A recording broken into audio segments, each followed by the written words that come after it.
It's been reported in the past week that young people are largely responsible for the rise in cases of coronavirus, with Health Secretary Matt Hancock urging them to keep up social distancing measures. Well, Landlady Maggie Holmes has taken matters into her own hands and has banned all under 25s from entering her pub. And she joins us now alongside 22-year-old Freddie Bentley, who says this is age discrimination. And good morning to both of you. Thank you. So, Maggie, let's start off with you, first of all. And this was a decision that you didn't take lightly. You thought very carefully about this. And I know you posted, I think it was on Facebook, and you've since taken it down because we'll come to actually the abuse you've received off the back of it.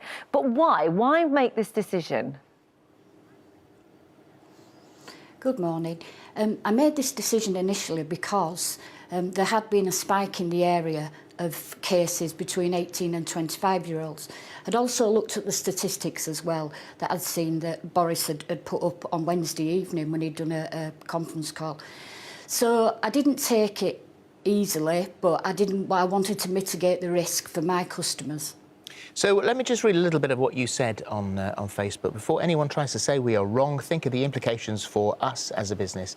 This is not where we want to be. We'd rather have a safe environment than a place which is teetering on the risk of closure. Please see that we are acting for everyone's best intentions at this time. We have some of the most amazing, well-mannered customers in that age bracket, but we simply can't take the risk. So you're in a village. You're in Sherborne in Elmet. And so I'm assuming that you know most of your customers really well. They know you, whatever age they are.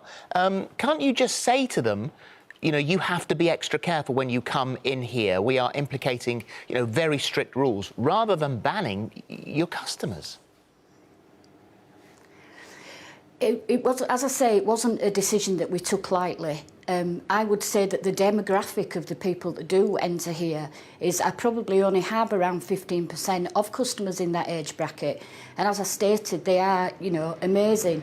But with the recent spike, I just didn't want to take the risk of cases rising. I'd seen businesses around me had to close down, do all the measures, put everything in place.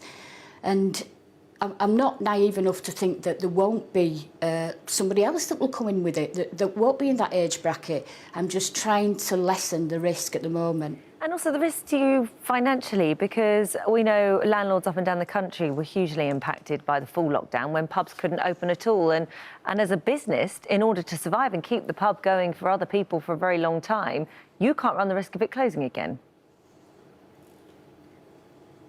Yes, that's right, Holly. I mean, we spent from the 20th of March till the 7th of July when we reopened with no income whatsoever. We do food here, we've got letting rooms, everything was impacted. And it's still finding it difficult now. People aren't working away from home as much. Our letting rooms are not as busy as they were. And that was a good part of our income as well.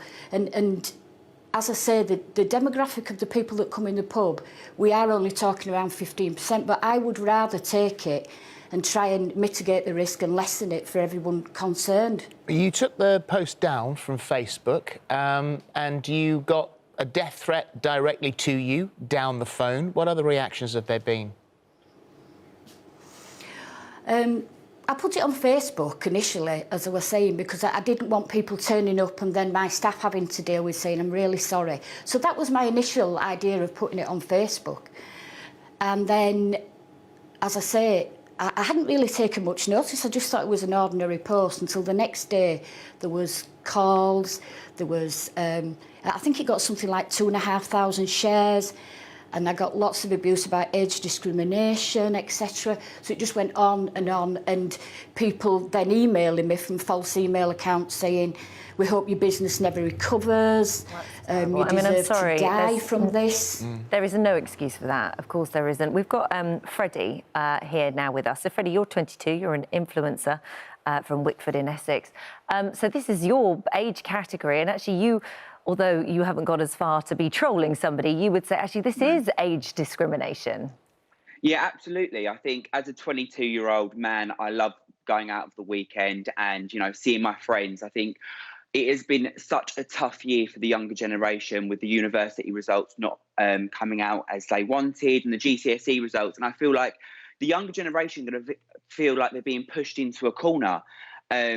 Because, if these rules do come in and all pubs, have to be over 25 to go to the pub, I think it would be really harsh on the younger generation, and I feel like they're going to end up rebelling anyway. I think bringing this rule in isn't going to stop the younger generation from socialising and meeting up with them friends. If anything, bringing this rule in could potentially make the matters worse. But Freddie, we've all seen the pictures, and your generation, are pretty bulletproof with this. We've got to say, and so therefore have been rebelling, have been enjoying nights out, have been reverting to the old normal rather than the new normal.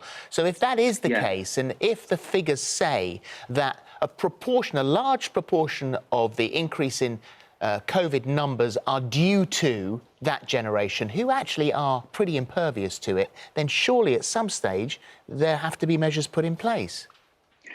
And I get that, and I totally understand that. And I think, the youngers that are breaking the rules shouldn't be. No one should be breaking the rules, and everyone should be following the rules that are set. But, the minority of people that are breaking the rules has then a massive impact on everyone else. And I think it's unfair. I was at the pub a couple of weeks ago, and there was this man in his 30s, and he was completely intoxicated because, like everyone, once we are intoxicated, we do silly things. And he's never going to learn that lesson because that age rule will not apply to him. So he can be going out and breaking the rules even further, and he hasn't got any consequences.